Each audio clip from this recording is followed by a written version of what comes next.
Boa noite, consteladores familiares de cura para curar, transformar e melhorar o mundo. Vamos constelar. Hoje o tema desta aula é sobre o olhar sistêmico para as doenças. Então vocês vão constelar muitas pessoas que vão trazer questões relacionadas à saúde, doenças, muitas vezes doenças muito sérias para vocês constelarem. E hoje eu quero falar sobre esse olhar sistêmico para doenças, né? Tá bom? A gente vai falar sobre isso, mas antes eu gostaria de dizer o seguinte, que mesmo, né, que eu não fale a doença, né, que eu vou falar aqui em algum momento algumas doenças, mas mesmo que eu não fale aquela doença, é importante você colocar uma representação no campo para aquela doença. Sem ansiedade, sem querer constelar antes de ir para o campo, deixa o campo falar com você. O campo vai trazer o que está por trás daquela doença, qual é a questão que precisa ser olhada. Sempre que você for para o campo, vá com esse desprendimento, sabe? De esperar o campo falar. Não queira constelar antes. Relaxa, respira e permita que o campo constele, né? Que a constelação aconteça, tá bom? Eu tenho várias constelações gravadas em torno de doenças. Você pode assistir as sessões gravadas, onde você vai ter uma ideia de como eu constelo as doenças. Isso vai te ajudar muito. Por favor, assista às sessões gravadas, tá bom?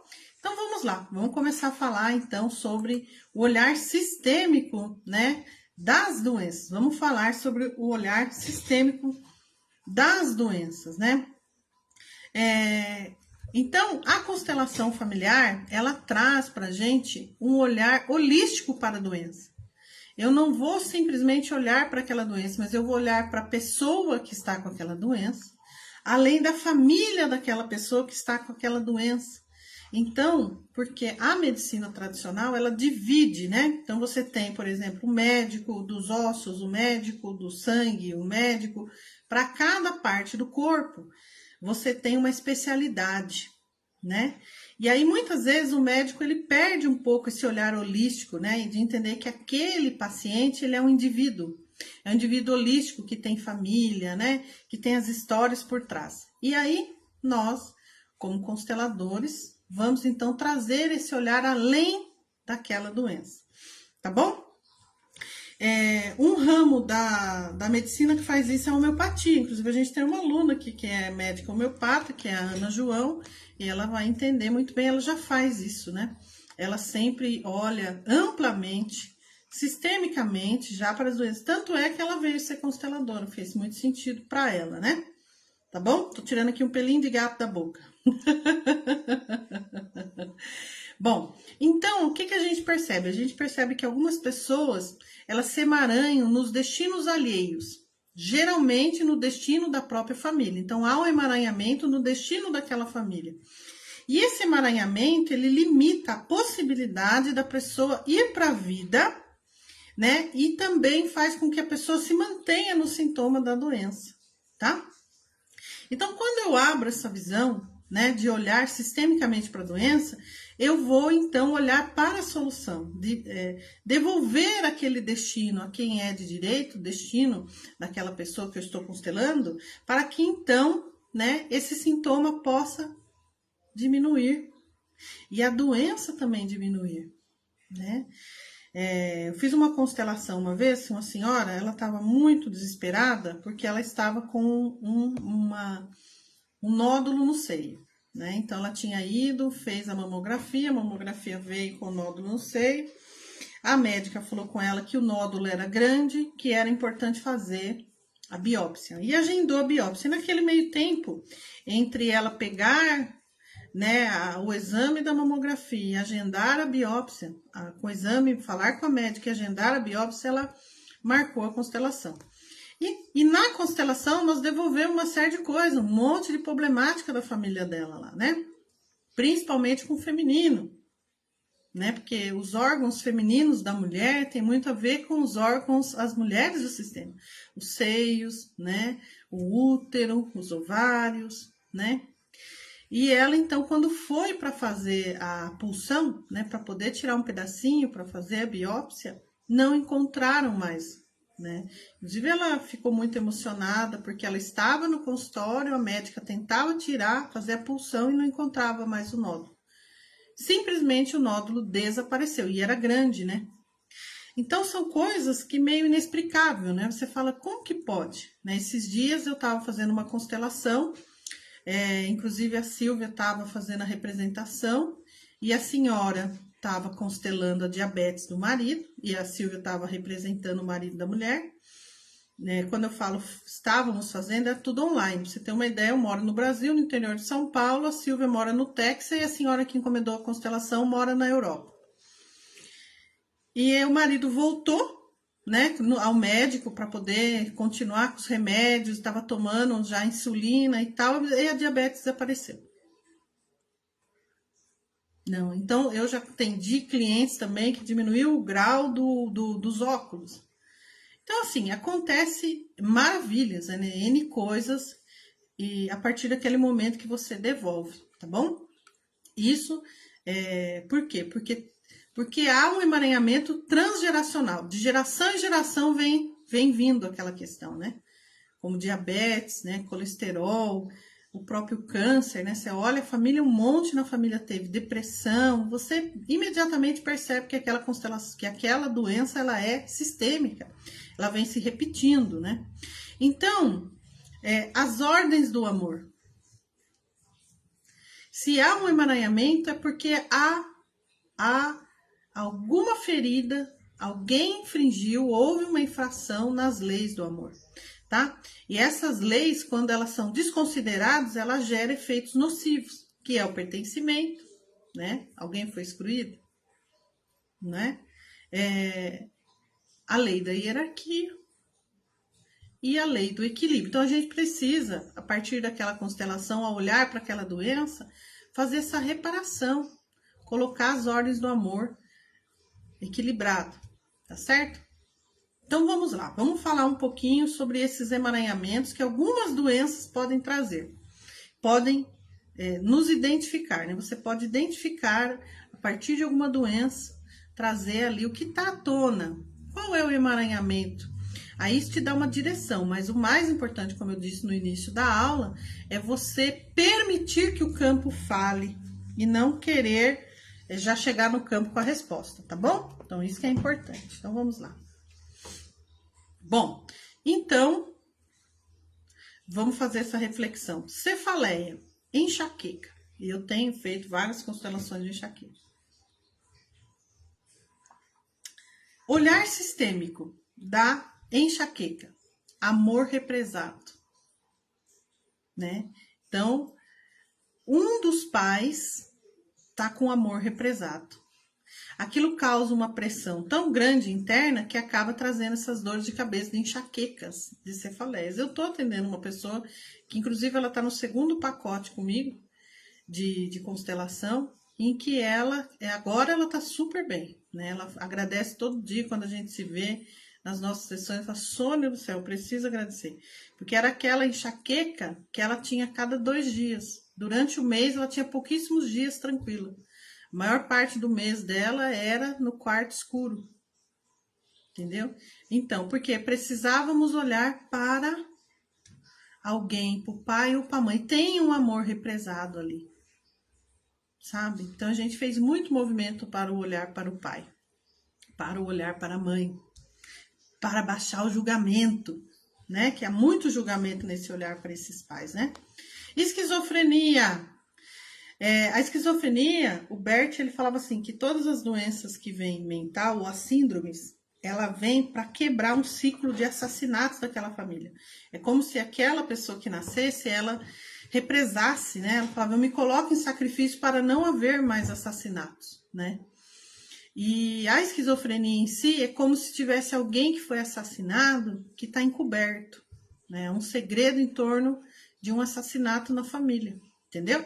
Então, a pessoa psicótica, né? Ela fica entre a mente do assassino e da vítima. Ela fica, né, tendo alucinações. Ora ela tá conectada às memórias, né, da mente do assassino, ora conectada às memórias da mente da vítima. horas do assassino, horas do assassinado. E a pessoa sofre, claro, né? O esquizofrênico sofre muito. A família sofre, né? Fica todo mundo desnorteado. Então é importante nessa constelação a gente incluir a vítima e o agressor. Porque isso é uma coisa interessante, né? Na constelação. Nós sempre colocamos o assassino para dentro da família do assassinado. E aí isso causa muito tabu, né? Inclusive, quem não estuda constelação, e às vezes há aquelas polêmicas, né? Ai, a constelação é muito conservadora, a constelação tem um olhar misógino, a constelação quer culpar a vítima, a constelação quer revitimizar a pessoa. Então a gente escuta isso, né, das pessoas de outros profissionais de outras áreas que estão perdendo espaço para a constelação, porque infelizmente a constelação resolve o problema, né? A pessoa está em conflito, você faz a constelação, resolve, ela vai fazer outra terapia, fica anos e não resolve, né? Então, é claro que a gente acaba chamando atenção. Mas não se trata de misoginia, não se trata de machismo, não se trata de achar que a vítima é culpada, não. A vítima não é culpada dela ter sido assassinada por aquela pessoa, porém nós temos uma limitação no nosso olhar de mortal comum. Porque, veja, aconteceu um fato. E por mais dolorido que isso seja, esse fato ele aconteceu envolvendo duas pessoas, o assassino e a vítima. E em nenhum momento, nenhum constelador, em nenhum livro do Bert diz que o assassino não deve ser preso. Pelo contrário. Se for nos Estados Unidos, ele vai ter pena de morte. Se for em algum estado por lá. Deu para entender? Então, em nenhum momento a gente está aqui dizendo, e daí você faz uma constelação e agora você vai tomar uma cervejinha com o teu algoz. De jeito nenhum. Né? Mas espiritualmente, nós precisamos equilibrar esse campo. Tá bom? Aí a mulher tá lá sofrendo um abuso, tá sofrendo uma relação, grande sofrimento, né? Ela faz a constelação e ela volta com o marido. Se ela sente, né? Eu, por exemplo, eu não concordo que eu posso matar por amor ou eu posso bater por amor. Eu não concordo. Tá? Amor para mim é outra coisa, né? Então, eu jamais orientaria nessa forma, por exemplo. Se você vive uma relação abusiva, você precisa ficar longe daquela pessoa, daquele psicopata. Agora, espiritualmente, é preciso resolver, senão você encontra outro, né, psicopata. Certo? Então, voltando aqui a falar da esquizofrenia, quando nós colocamos o assassino para dentro da família do assassinado, nós estamos colocando eles juntos, porque eles têm uma relação juntos, uma relação kármica, inclusive. Porque aquele assassinato só foi permitido acontecer porque houve a vítima e houve o algoz. Para que aquela pessoa morresse, precisou daquele assassino. Forte, né? Porém, isso não diz que aquele assassino não vai pagar o preço dele. Mas geralmente, no caso da esquizofrenia, por exemplo, quando a gente coloca no campo e vem à tona aquele assassinato encoberto, né? Aquele assassinato que aconteceu lá atrás, às vezes a pessoa já está morta, né? Já morreram todos, né? Então, a gente só faz mesmo aquele trabalho de olhar para o campo sem julgamento e dar lugar ao assassino. Mesmo sem saber quem é, porque geralmente é segredo, não tem como saber quem é mesmo. Né? Depois, às vezes, vem à tona, viu? Eu tive constelação que veio à tona depois. Depois da constelação, a pessoa descobriu o assassinato que aconteceu. Tá? Em 2 momentos eu fiz constelação de assassinos que, né, ninguém sabia, e depois da constelação a coisa foi... E a coisa floresceu. Mas em nenhum momento eu disse nome. Tem constelações que eu faço, que me vem imediatamente, esse não é a hora de falar. Então eu faço os movimentos para colocar no campo, para trazer, para resolver, mas sem falar. Né? Então, às vezes a pessoa fala, esse filho não é desse pai. E isso dá um problemão. O Bert Hellinger, ele diz que existem segredos que seguram famílias. Então, quem somos nós para ficar quebrando segredo daquela família que está segurando aquela família? Eu vou fazer a constelação, vou fazer os movimentos do espírito, mas as polêmicas eu deixo para eles resolverem. Né? E a coisa vem à tona depois, viu? E aí eles resolvem como adultos, né? Que aí a gente já limpou o campo, já deixou organizado, né? Certo? Isso também livra você, como profissional, de não ficar parecendo que você está indo além do que você foi pago para fazer, que é olhar para o campo e ajudar aquela pessoa a olhar o que veio com coragem e fazer os movimentos necessários, tá bom? Bom, então, por que a gente traz o assassino para dentro do campo, da família, da vítima? Porque quando você tira a vida de alguém, você perde o direito a pertencer. Sônia, é. Então, quando você tira a vida de alguém, você perde o direito a pertencer. Só que aí você vai ficar vagando por aí. Aí você coloca em desequilíbrio o sistema da tua vítima. Então, por isso que a família da vítima vai trazer você para dentro. Quando ela traz você para dentro do campo, o campo se acalma. Tanto a família do assassino quanto a família da vítima. Bert Helling estava na tribo Zulu.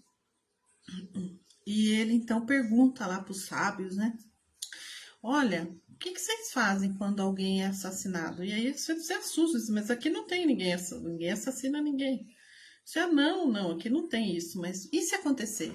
Explicação do ancião, da anciã no momento, né? Olha, se por um acaso um rapaz vai e mata um outro rapaz, ele precisa tomar o lugar de quem ele matou. Então, por exemplo, ele vai agora virar filho daqueles pais que perderam o filho. Agora ele vai virar o marido daquela mulher que ficou viúva. Ele vai virar os pais daqueles filhos que ele tirou a vida. E a partir dessa explicação é que o Bert Helling, então, faz todo o estudo dele para tentar entender por que é importante eu trazer para dentro do campo o assassino, para dentro da família da vítima, tá? Então, a gente inclui no coração da vítima e na família da vítima o assassino, o agressor.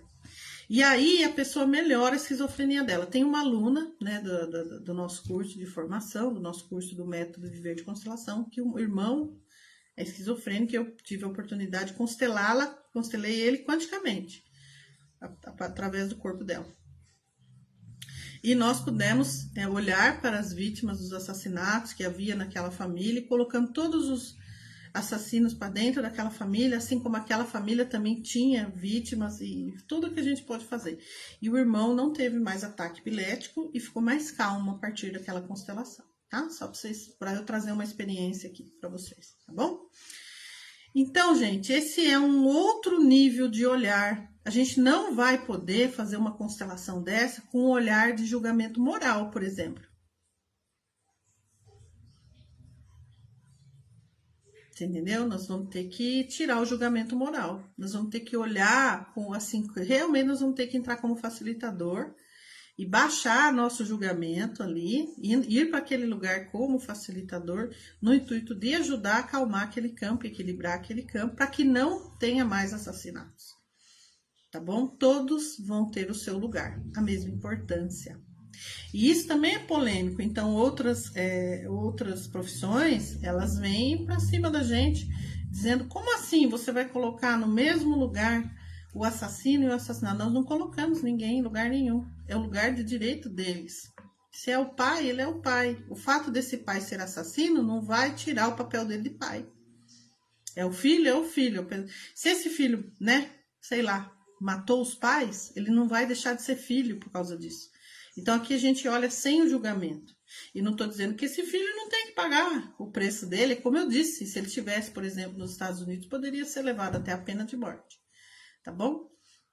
Então, é isso, né? Então, a gente faz o nosso trabalho como facilitador, entrando no campo com muito respeito, olhando o que tem de ser olhado. E aí, a gente vai, então, fazer o nosso trabalho ali para poder fazer essa inclusão e equilibrar esse campo, tá? Porque o assassino, quando tira a vida de alguém, ele perde o direito a pertencer à família dele. E aí agora ele vem para a família da vítima para que nesse momento, então, ele possa ter um lugar, tá? E tudo fica calmo.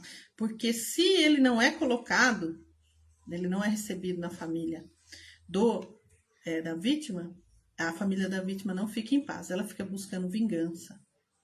E buscar vingança é diferente de buscar justiça. Então, quando você vê, por exemplo, a constelação judiciária, que é uma coisa que cria muita polêmica também, Eu faço muita constelação de processo, né? E assim, eu tenho algumas advogadas que me trazem muitos processos para constelar e eu vivo constelando processo. O que eu posso dizer por experiência de constelar processos é que a maioria das pessoas que abrem um processo, ela não quer justiça, ela quer vingança. Inclusive processo trabalhista. Ela está com muito ódio, com muita raiva, ela quer vingança, ela não quer justiça. E aí, quando a gente acalma o campo, a gente vai para a justiça.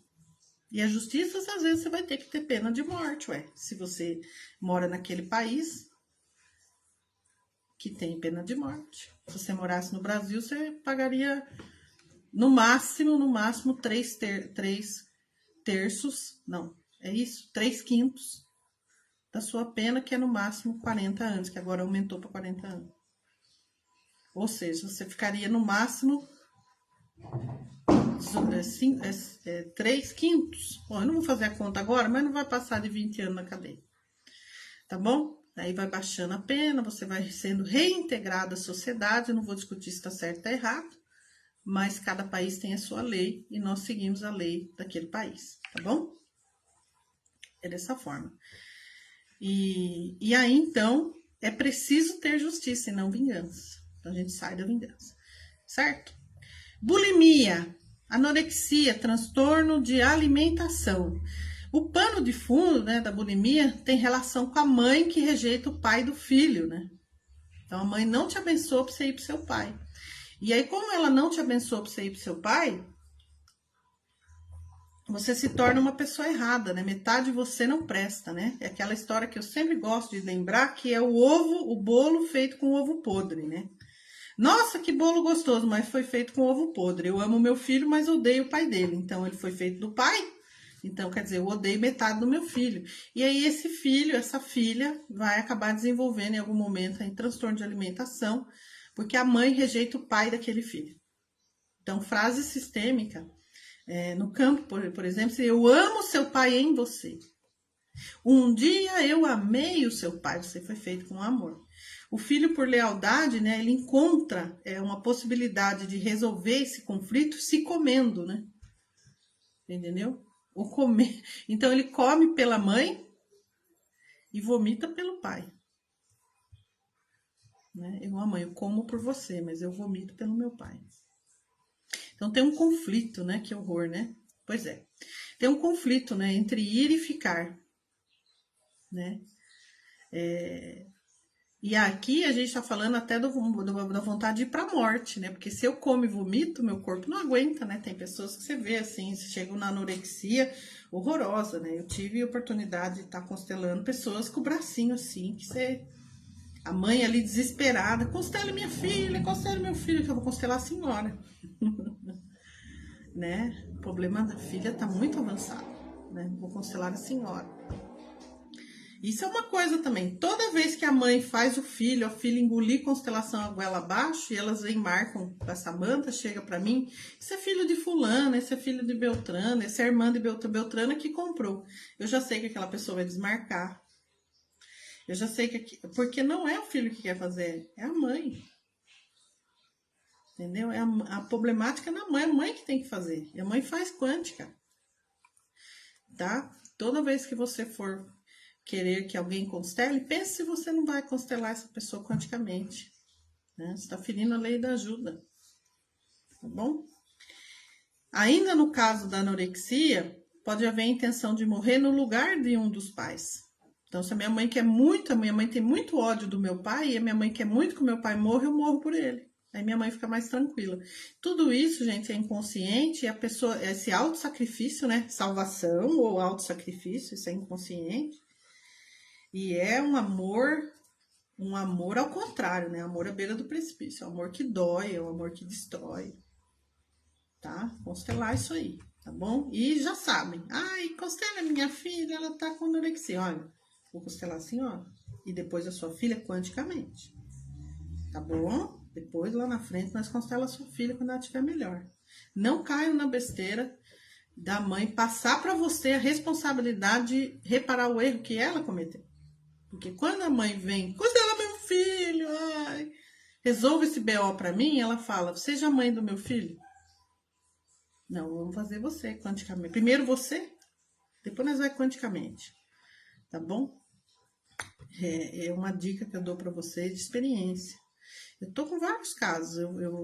Última vez que nós fizemos promoção, que teve de mãe que comprou para filha, tá tudo lá. Desmarca, desmarca, a gente marca de novo, desmarca, marca. E eu fico muitas vezes perdendo outras pessoas querendo constelar, porque a pessoa desmarca em cima da hora. Entendeu? Então, é aquela coisa, né, que eu falo. O filho não quer agora, não adianta forçar, né? Faça você. Você como mãe, você como irmão, você acessa o campo do outro. E a experiência de fazer quântica é maravilhosa, tá? O relato é que é mais gostoso fazer quântica do que fazer você ir para o campo, se doar ali para alguém da sua família, né? E não é...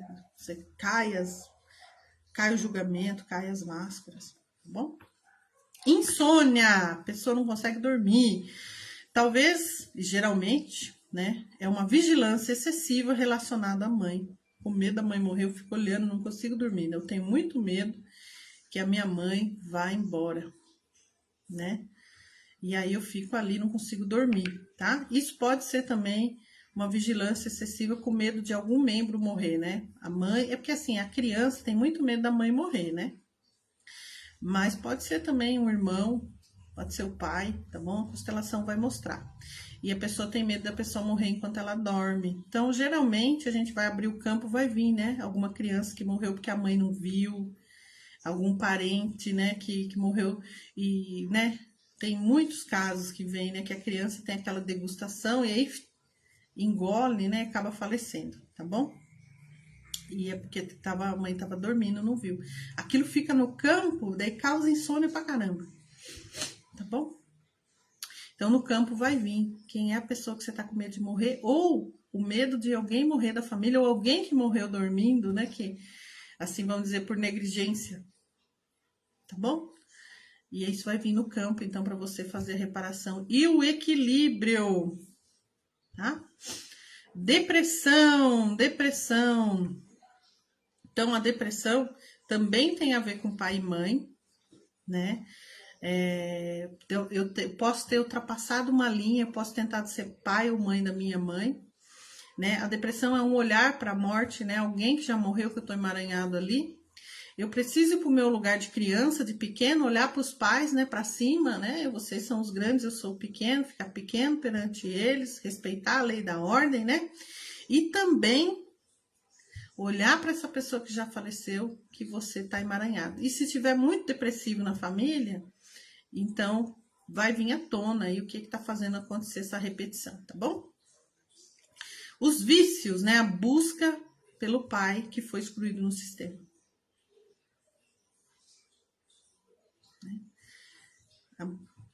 Tá bebendo o pai, tá cheirando o pai, tá fumando o pai, né? E também pode, às vezes, pode não ser o pai daquela pessoa em si, mas é uma dinâmica de um homem importante daquela família que morreu e foi excluído, né? Daí é um homem aí excluído, um homem importante, geralmente é o pai ou o pai do pai, tá bom? O desejo, né, de seguir também para a morte, olhando para esse homem importante, né? Eu constelei um rapaz, a irmã do rapaz, ela fez quanticamente, o irmão. E o irmão bebia, estava internado na clínica. O pai não bebia. O pai não bebia. Não podia nem cheirar bebida. Eu odiava a bebida. Mas o pai dele tinha sido alcoólatra, né? E o pai do rapaz, ele não bebia. Mas o filho bebia por ele e pelo pai. Se o senhor não vai beber para ser leal ao avô, né? Então eu bebo por vocês dois. E internado. Isso veio no campo. E a gente olhou, o rapaz conseguiu ficar bem. Até 6 meses após, ainda eu recebi notícia que ele estava adicto ainda. Mas é uma coisa que você vai acompanhar pro resto da vida, né? Porque tem a ver também com o DNA. Tem pessoas que podem beber, podem fumar, elas não viciam, né? Mas tem outras pessoas que basta uma vez. Ela vicia. E aí tá no DNA. E esse rapaz, ele tem esse comportamento, né? Ele bebeu pela primeira vez aos 9 anos de idade e viciou, né? Então precisaria continuar nas constelações, precisa estar no grupo, né, de pessoas adictas. Então é uma vigilância constante para a família, né? Você vê que a família toda fica envolvida na dor. Fibromialgia, né? Raiva, muita raiva, muito ódio. Falou muito sim para os outros e não para si mesma. E tem mulheres que sofreram horrores caladas. Geralmente a fibromialgia, você abre ali o que tem de mulher que apanhou de marido, da avó, e não sei quem, que o marido foi embora, largou com os filhos, sabe? Aí isso vai vindo à tona no campo, a gente vai olhando, vai acalmando, né? Vai fazendo os trabalhos, né? Ou raiva porque é assim, né? Como a gente vive no mundo patriarcal, né? Então, assim, é mais fácil você ficar com raiva da amante do que do marido. Que vocês não têm noção. O que eu atendo de gente que o ódio é da amante e não do marido, não é do pai, não é do homem, é da mulher. Então, e aí a pessoa tá com fibromialgia, você entra no campo, o marido foi embora com uma mulher lá, né? Ou o pai foi embora com uma mulher e a raiva é daquela mulher, entendeu? Então, da parceira anterior, por exemplo. E aí a gente vai trabalhar essa raiva, né? Eu passo exercícios da raiva, a gente vai trabalhando isso para liberar essa raiva e acalmar a fibromialgia e dar lugar para essas mulheres, para as amantes, que as amantes estão servindo a relação. Isso é um outro dado polêmico, que aí a gente arruma outra briga, outra discussão com o pessoal das outras áreas, o pessoal, nossa, vocês, constelação, não. Sabe o que acontece?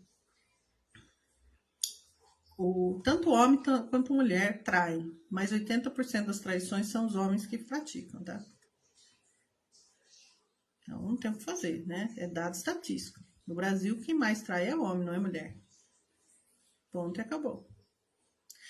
Mas geralmente, agora eu vou falar do homem, porque é o que mais trai, né? Então eu vou falar nesse sentido. Me desculpe os homens que estão assistindo essa aula. Quando o homem trai uma mulher, ele não quer se separar daquela mulher. Aquela mulher é importante para ele, ela é a primeira, ela é a rainha. Ele quer permanecer com aquela mulher. Ele tem ganhos com aquela mulher, até porque o homem consegue muita riqueza quando ele se casa com uma mulher.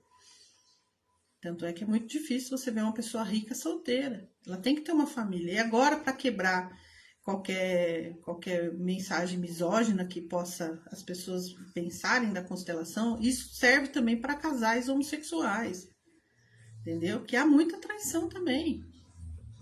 E quando o casal é de 2 mulheres, há menos traição. Olha que interessante, as mulheres traem menos, né? Mas aí o que acontece? A terceira pessoa, o triângulo, ele vem para servir a relação. Ele vem para trazer algo que aquela relação está faltando. Pode ser sexo? Pode. Mas nem sempre é o sexo que falta. Bert Helling diz que a pessoa traída estava no mundo dos mortos, não estava presente para o casamento. Ela está emaranhada com algo, com alguém que já faleceu. Então, o cônjuge, para não separar, porque não quer separar e para conseguir manter a relação, ele encontra uma terceira pessoa. Então, gente, quando vier as amantes na constelação, honrem elas. Se tem uma coisa que não é fácil, é ser amante, né? Porque você nunca tem aquilo que você almeja.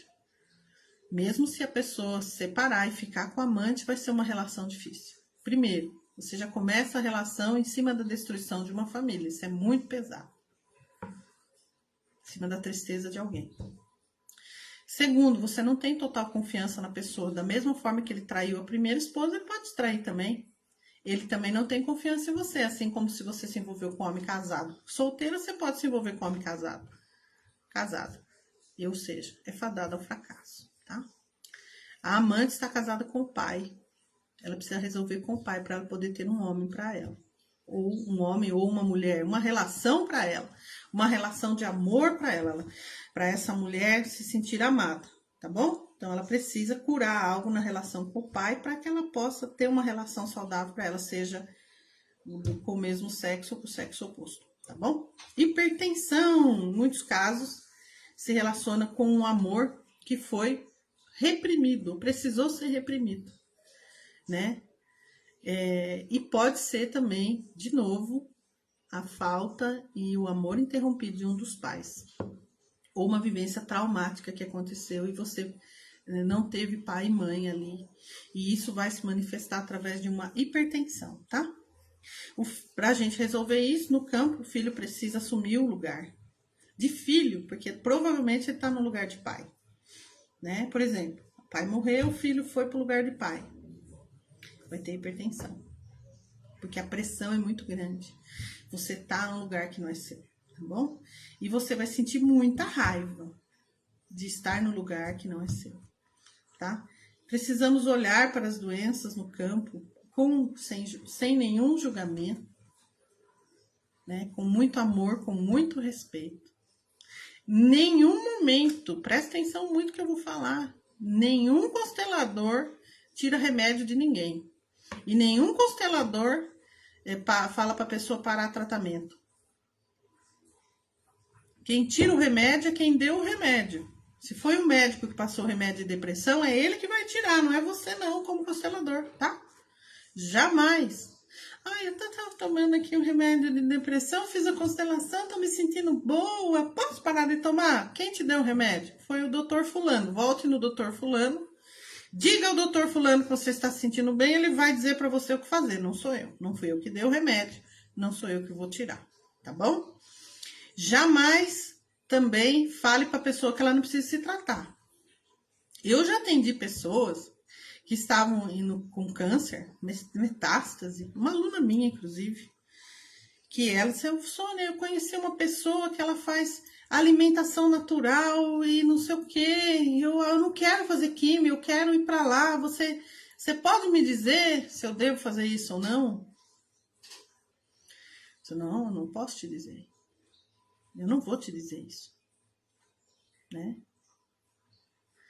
Você vai ter que decidir isso. A gente pode abrir o campo, olhar para a doença. Eu fiz muita sessão com ela de perdão, porque quando eu entrei com ela no campo, eu senti que o fim dela estava chegando, a missão dela estava sendo cumprida, né? E aí eu fui ajudando ela a perdoar, e assim a gente ficou aquela sessão, eu me emociono de lembrar dela, era minha aluna, né? E teve uma turma, e ela indicou alguns alunos para mim, daí teve uma turma que umas alunas que foram indicadas por ela veio, ela já tinha falecido. Eu disse assim, olha, eu fui lá, eu vi ela, eu vi ela dia 23, ela faleceu no dia 1º de janeiro. Eu vi ela dia 23 de dezembro. E em janeiro nós fizemos um evento e a aluna veio. Eu tive lá dia 23, ela faleceu 8 dias depois. Eu contei para ela que eu viria aqui em janeiro ver você. E ela ficou muito feliz, ela não conseguia mais falar. Mas ela regalava os olhos, como quem disse, você vai ver a Sônia, sabe? Ela me contando aquilo me causou muita emoção, né? Eu fiz esse cuidado com ela de perdão e meu marido fez um trabalho espiritual com ela. Mas tanto eu quanto meu marido, a gente já sabia, né, que estava no fim. E ela tinha uma filha médica, e essa filha médica dela falou, Sônia, minha mãe não quer tomar remédio. O que eu faço? Você respeite ela. Respeita ela é sua mãe. Os pais falam, os filhos obedecem. Respeite ela. Né? Até que ela sentia tanta dor que ela acabou tomando, né, remédio para dor e tudo mais. Mas nós não temos esse direito de dar tratamento para os outros. Medicinal. Medicinal é medicinal. Nós fazemos uma parceria com muita gratidão, tá bom? É o máximo que nós podemos fazer, tá? Então, né, você pode até indicar, né? Olha, tem doutor fulano, doutor Beltrano, pense em olhar, mas jamais tire remédio de ninguém, tá bom? Um bom constelador vai mostrar essa dinâmica que atua para manter o sistema, e a gente vai desmanchar através de dar lugar, de olhar com respeito, sem julgamento, no intuito de diminuir o sintoma, para que o sintoma seja diluído. Mas a gente não tem essa coisa de vamos eliminar o sintoma, porque eliminar o sintoma é uma exclusão também. Há um aprendizado naquele sintoma. Então, eu muitas vezes, eu fiz uma constelação para câncer agora há pouco tempo, de uma moça, maravilhosa ela. E a primeira coisa que eu fiz foi pedir para ela dar um nome para o câncer. Ela deu um nome para o câncer. E em nenhum momento dentro da constelação dela veio frase de cura dizendo, vá, você está eliminada, eu quebro você. Não, pelo contrário. Eu acolho você. E no final da constelação dela, que eu fiz sessão de desbloqueio, depois da constelação, disse, olha, você pode adormecer, porque eu não vou te eliminar. E aí ela sentou na cadeira que estava representando o câncer. Eu disse, como se sente? Ela quer dormir. Então levanta e fala para ela, eu farei de tudo para que você durma em paz. Ela levantou e falou, eu farei. Você entendeu? Então, nós não somos deuses, não vamos brincar de Deus, tá? Há um aprendizado em todas as doenças. Então, a gente vai mostrar a dinâmica que está mantendo aquele sintoma. A gente vai olhar para aquela dinâmica com respeito, vamos ressignificar, vamos acolher, mas nunca vamos com o intuito de eliminar nada, tá bom? Senão a gente vai estar excluindo e negligenciando a própria lei que a gente segue, né? Então, vamos acolher tudo que entra no contexto com amor, vamos entender que aquilo se torna necessário naquele momento, né? E aí o sintoma cumpre a missão dele, traz aquele aprendizado, a sua função, e ele pode se retirar em paz. Ou adormecer, no caso desse câncer, ele não queria ir embora, mas ele queria dormir em paz, né? Então, gente, sobre doença sistêmica e olhar sistêmico ainda, nós temos no nosso grupo de formação em constelação familiar no Facebook, é um grupo secreto de alunos, os arquivos, né? Você vai em arquivos, e ali em arquivos tem os e-books, né? Do olhar sistêmico, né? Da metafísica da doença, do olhar emocional das doenças. E ali você tem todas as doenças. São 5 volumes. E nesses 5 volumes, você tem todas as doenças. Todas as doenças. Então, seja qual for a doença que você vai constelar, vá nesses e-books e pesquise antes e veja o olhar, né, a visão emocional, a visão metafísica daquela doença. Vai te ajudar também a ajudar o teu cliente a olhar, acolher, diminuir, desmontar a dinâmica por trás do sintoma daquela doença, para que aquela doença e aquele sintoma possa se retirar em paz, certo? É isso, gente! Muita gratidão, né? Espero que você esteja gostando das aulas e a gente se vê na próxima aula. Um beijo para você. Gratidão, gratidão, gratidão.